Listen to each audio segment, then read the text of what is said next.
ఓం శాంతి 13/3/2025 సాకార ఈశ్వరీయ మధుర మహావాక్యాలు. మధురమైన పిల్లలారా, పదవికి ఆధారం చదువు. ఎవరైతే పాత భక్తులుగా ఉంటారో వారు బాగా చదువుకుంటారు. ద్వాపరయుగం నుండి స్టార్టింగ్ నుండి భక్తి చేసినటువంటి వారు మంచి పదవిని కూడా పొందుతారు. ప్రశ్న: తండ్రి స్మృతిలో ఉండు వారి గుర్తులేవి? జవాబు: స్మృతిలో ఉండే వారిలో మంచి గుణాలు ఉంటాయి. వారు పవిత్రంగా అవుతూ ఉంటారు. రాయల్టీ వస్తూ ఉంటుంది. పరస్పరంలో మధురమైన పాలు పంచదార వలె ఉంటారు. ఇతరులను చూడక స్వయాన్ని పరిశీలించుకుంటారు. ఎవరు చేస్తారో వారు పొందుకుంటారు అని వారి బుద్ధిలో ఉంటుంది. ఓం శాంతి. భారతదేశపు ఆది సనాతన దేవి దేవతా ధర్మశాస్త్రము గీత అని పిల్లలకు అర్థం చేయించబడింది. ఈ గీతను ఎవరు గానం చేశారో ఎవ్వరికీ తెలియదు. ఇవి జ్ఞాన విషయాలు. ఈ హోలీ మొదలైనవి మన పండుగలు కావు. ఇవన్నీ భక్తి మార్గంలోని పండుగలు. పండుగ అంటే కేవలం ఒక్క త్రిమూర్తి శివ జయంతి మాత్రమే. అయితే కేవలం శివ జయంతి అని ఎప్పుడూ చెప్పరాదు. త్రిమూర్తి అను శబ్దము చేర్చకుంటే మనుషులు అర్థం చేసుకోలేరు.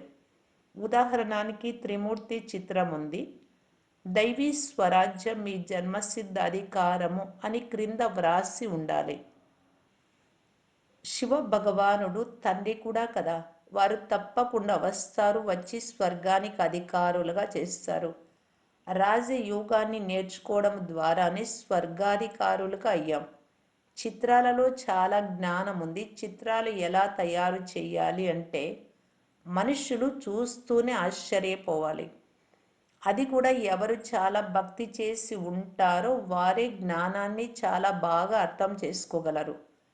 తక్కువ భక్తి చేసి ఉంటే వారు జ్ఞానాన్ని కూడా తక్కువగా అర్థం చేసుకుంటారు. కనుక పదవి కూడా తక్కువదే పొందుతారు.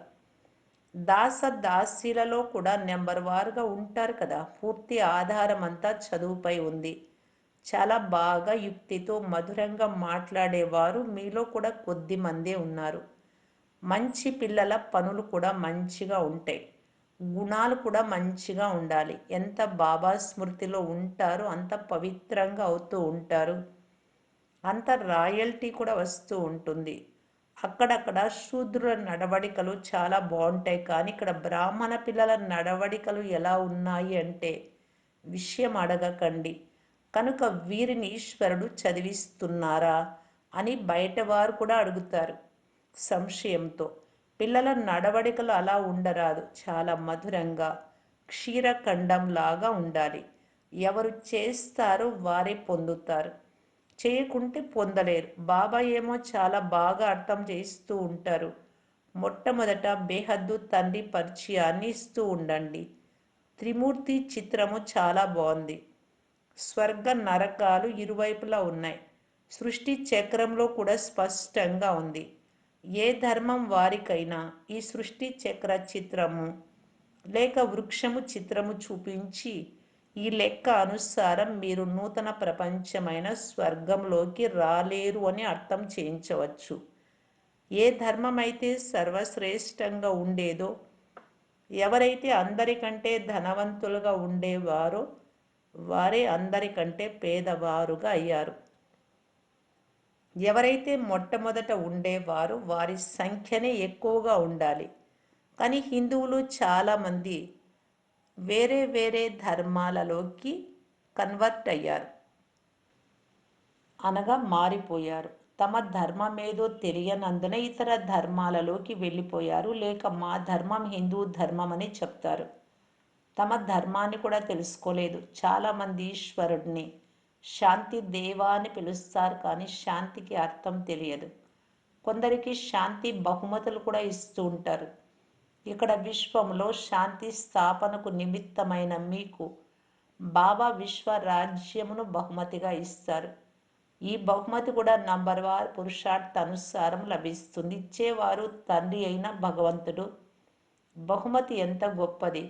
సూర్యవంశీ విశ్వ సామ్రాజ్యం. ఇప్పుడు పిల్లలైన మీ బుద్ధిలో మొత్తం విశ్వ చరిత్ర, భూగోళాలు, వర్ణాలు మొదలైనవన్నీ ఉన్నాయి. విశ్వ రాజ్యాన్ని పొందాలి అంటే కొంత శ్రమ కూడా చేయాలి. పాయింట్లేమో చాలా సులభం. టీచర్ ఏ పనిని ఇస్తారు అది చేసి చూపించాలి. కనుక ఎవరిలో పూర్తి జ్ఞానం ఉందో బాబా చూడాలి. చాలామంది పిల్లలు మురళి పైన కూడా గమనం ఉంచరు. రెగ్యులర్గా ప్రతిరోజు మురళి చదవరు. ఎవరు మురళి చదవరో వారు ఇతరుల కళ్యాణం ఏం చేస్తారు? ఏ కళ్యాణము చేయని పిల్లలు చాలామంది ఉన్నారు. స్వకళ్యాణము చేసుకోరు, ఇతరుల కళ్యాణము చేయరు. అందుకే గుర్రపు సవారీలు, పాదచారులు అని అంటారు. కొంతమంది మహారథులు కూడా ఉన్నారు. మహారథులు ఎవరో స్వయం కూడా అర్థం చేసుకోగలరు.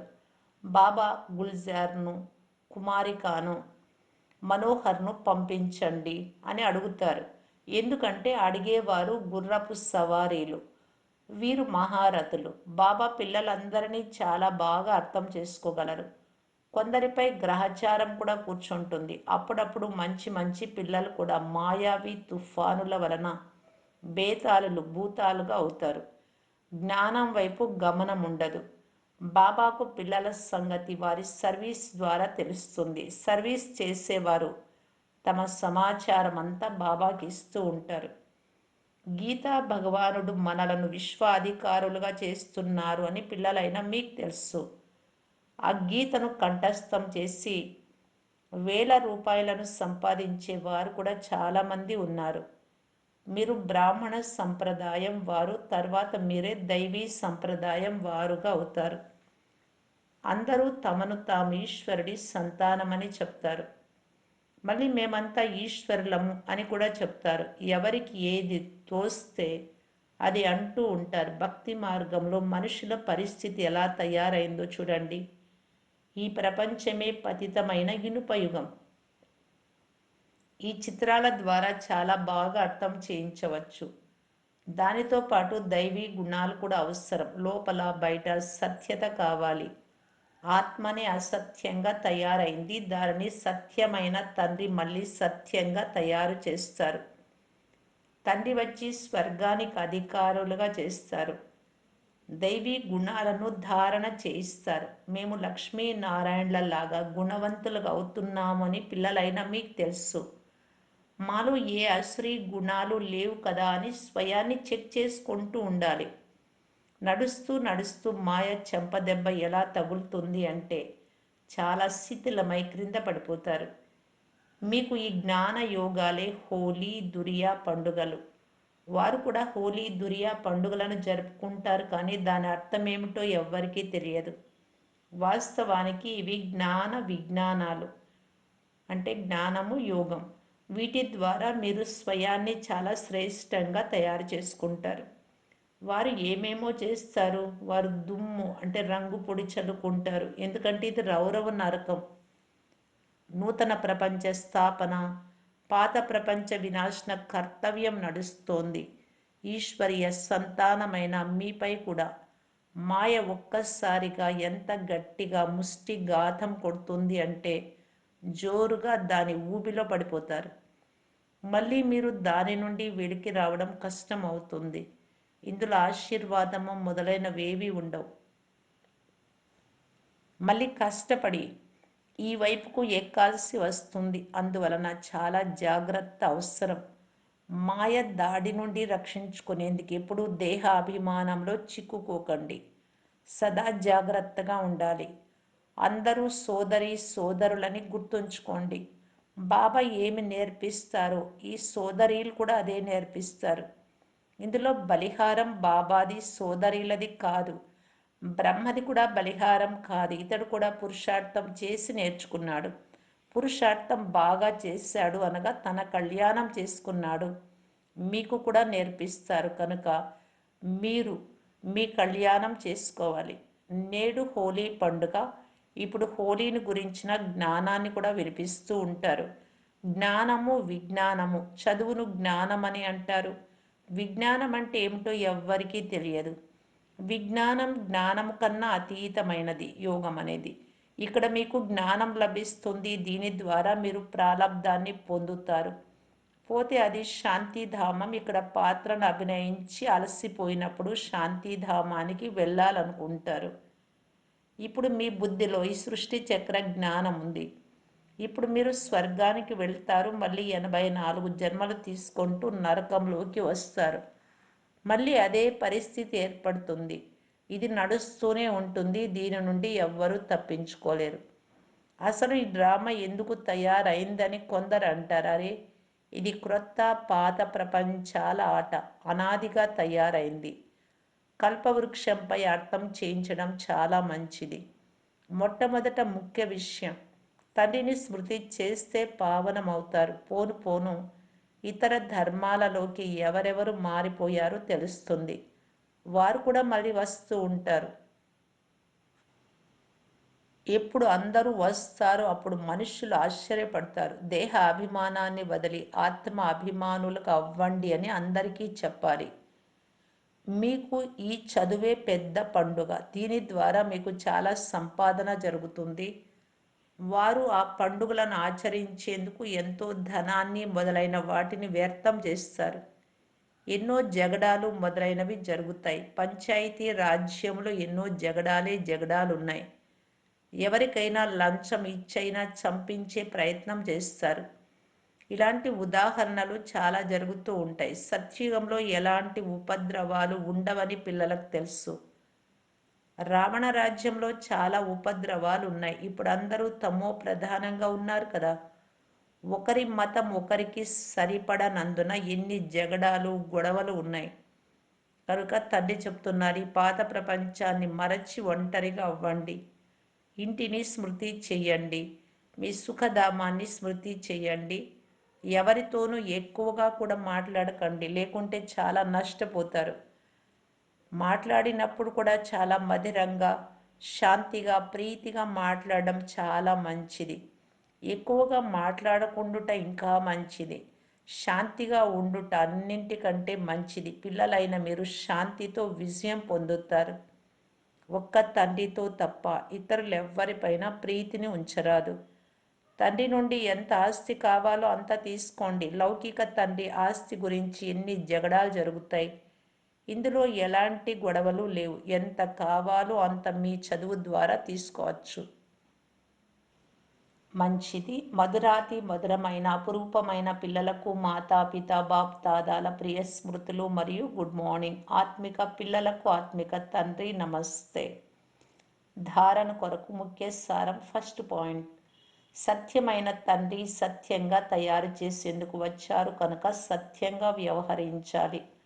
మాలో ఏ అసరీ గుణాలు లేవా, మేము ఎక్కువగా మాట్లాడుతున్నామా మాట్లాడలేదా అని స్వయాన్ని పరిశీలించుకోవాలి. చాలా మధురంగా తయారై శాంతిగా ఉండి ప్రేమగా మాట్లాడాలి. సెకండ్ పాయింట్, మురళిపై పూర్తి గమనం ఉంచాలి. రోజు మురళి వినాలి లేక చదవాలి. స్వకళ్యాణం, ఇతరుల కళ్యాణం చేయాలి. టీచర్ ఏ పని ఇస్తారో అది చేసి చూపించాలి. వరదానము, హోలీ శబ్దం యొక్క అర్థమును జీవితంలోకి తీసుకొచ్చి పురుషార్థపు వేగాన్ని తీవ్రం చేసే తీవ్ర పురుషార్థి భవ. హోలీ అనగా ఏ విషయమైతే జరిగిపోయిందో అది గడిచిపోయింది, దానిని పూర్తిగా సమాప్తం చేయాలి. గతించిన దానిని గతింపచేసి ముందుకు వెళ్ళడమే హోలీని జరుపుకోవడం.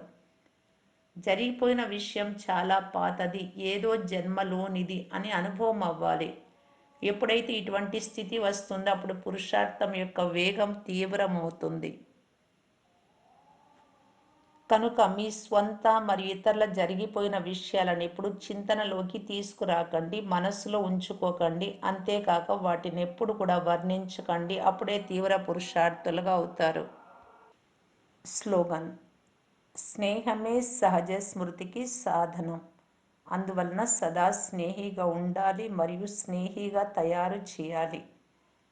మాతేశ్వరి గారి అమూల్యమైన మహావాక్యాలు. బంధనంలో ఉన్న గుప్త గోపికల మహిమ.